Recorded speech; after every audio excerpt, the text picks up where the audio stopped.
Jadi, iPhone XS Max ini udah saya pakai kurang lebih dari 6 bulan yang lalu dan menurut saya performanya tuh bismillah, assalamualaikum.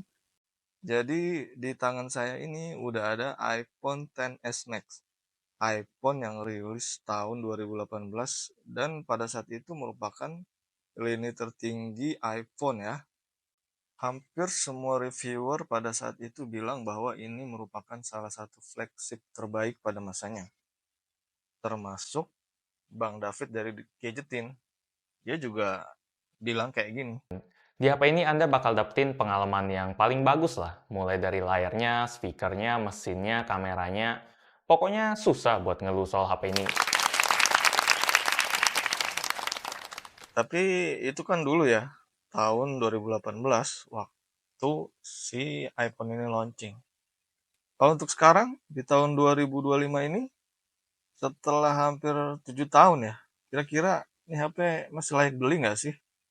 Kalau kalian ada rencana beli iPhone second, kalian harus tonton video ini sampai habis. Biasanya nih, yang bikin kita ragu untuk beli iPhone seri lawas itu biasanya kan ada di update iOS-nya ya. Kira-kira masih bakalan dapet nggak sih untuk kedepannya? Terus performanya untuk jalanin aplikasi itu gimana? Masih lancar nggak? Terus kira-kira kalau mau dipakai di tahun 2025 ini masih relevan nggak sih? Kalau relevan ini kira-kira masih bisa dipakai untuk berapa lama gitu. Mengingat kalau di rentang harga yang sama ya, di 3 jutaan, kalian mungkin udah bisa dapat Android baru yang fiturnya keren-keren banget.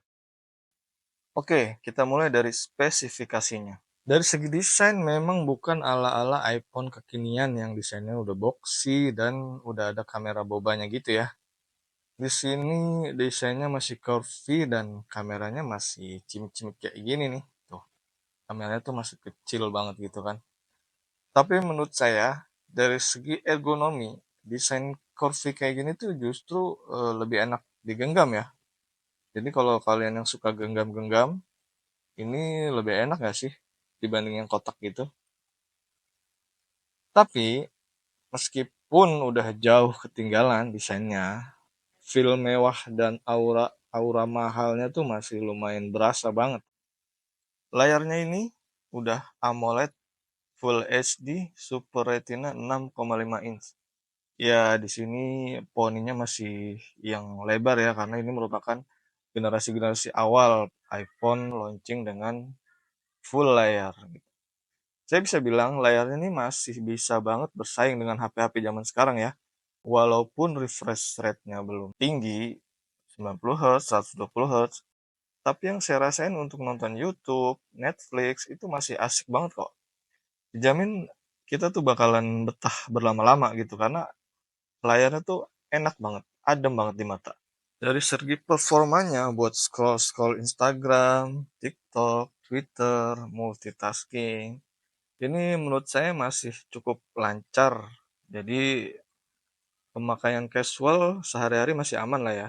Chipset A12-nya ini memang masih sanggup ngeladenin kebutuhan saya, terutama ya. Yang sebenarnya saya itu jarang main game berat. Saya main game itu cuma game-game ringan aja gitu. Jadi ini lumayan oke kok buat pemakaian sehari-hari. Tapi kalau kalian yang suka main game berat, saya rasa ini juga masih playable ya, dengan catatan kita tuh harus jaga suhunya nih. Karena kalau dia udah mulai panas suhunya, itu mulai ada sedikit lag-lag gitu. Jadi saran saya kalau memang kalian butuh untuk main game dan ini touch sensitifnya bagus banget, kalian harus pakai tambahan cooler supaya suhunya bisa terjaga dengan baik. Karena kalau suhunya udah panas, performanya tuh pasti bakalan agak sedikit menurun ya. Apalagi 10S Max yang saya pakai ini, kondisi baterai health-nya itu ada di 79%. Jadi udah bukan kondisi optimal lagi. Jadi ya harus pakai cooler dan ya sebenarnya ini harus ganti baterai sih. Tapi walaupun kondisi baterai health-nya di 79%, menurut saya masih oke kok dengan pemakaian ala saya ya. Karena saya Ya paling cuma butuh 2 kali ngecas aja dalam sehari gitu kan. Untuk ukuran HP jadul, HP tahun 2018, sudah 7 tahun launching, ini tuh menurut saya oke banget. Untuk performa kamera, kalian bisa lihat ya, ini saya ambil di kondisi cahaya yang cukup. Hasilnya lumayan tajam, detailnya oke, dynamic range-nya juga oke, dan yang paling saya suka itu warna yang dihasilkan itu natural banget. Jadi apa yang dihasilkan di kamera ini adalah apa yang kita lihat di mata. Itu yang saya suka dari iPhone.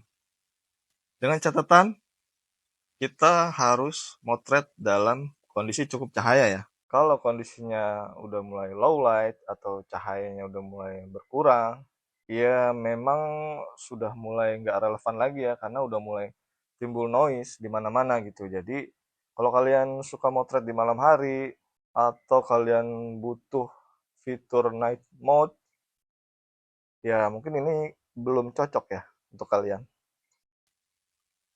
Oke, kesimpulannya. Jadi kalau budget kalian cuma ada di 3 jutaan dan kalian butuh lensa super wide atau fitur night mode atau kalian cari yang layarnya udah 120 Hz, HP ini nggak cocok buat kalian. Tapi kalau kalian punya budget 3 jutaan dan kalian pengen banget nyobain iPhone, nyobain iOS, saran saya kalian wajib beli ini. Wajib beli ini dibanding 10R ya. Karena ini layarnya tajam, layarnya besar ya dibanding 10S biasa. Kemudian warna yang dihasilkan juga vivid, multitasking masih enak, kamera masih lumayan oke, stabilitas videonya juara banget, warna dari kameranya juga natural banget. Ini udah paling the best sih kalau menurut saya dibanding kalian beli 10R. Karena menurut saya iPhone 10R tuh ya karena digoreng aja ya di TikTok ya. Saya juga nggak ngerti kenapa banyak warga TikTok bilang iPhone 10R itu dewa. Bahkan ada yang bilang iPhone 10R itu hasil kameranya lebih bagus dari iPhone 15 Pro Max. Wah, yang bener aja dong. Nggak mungkin dong. Nggak mungkin banget kalau menurut saya. Itu cuma sebatas dari penilaian subjektif aja sih. Jadi skip 10R karena layarnya juga kurang ya. Kurang banget. Kameranya juga cuma satu. Jadi menurut saya skip 10R. Kalian punya budget 3 jutaan, ambil ini. Atau 10S. Oke lah, 10S masih oke. Gitu. Yang punya iPhone 10R jangan naik darah dulu. Gimana menurut kalian? Emang bener nggak sih iPhone 10R itu lebih worth it daripada iPhone 10s Max atau iPhone 10s? Coba komen ya. Terima kasih dan wassalamualaikum.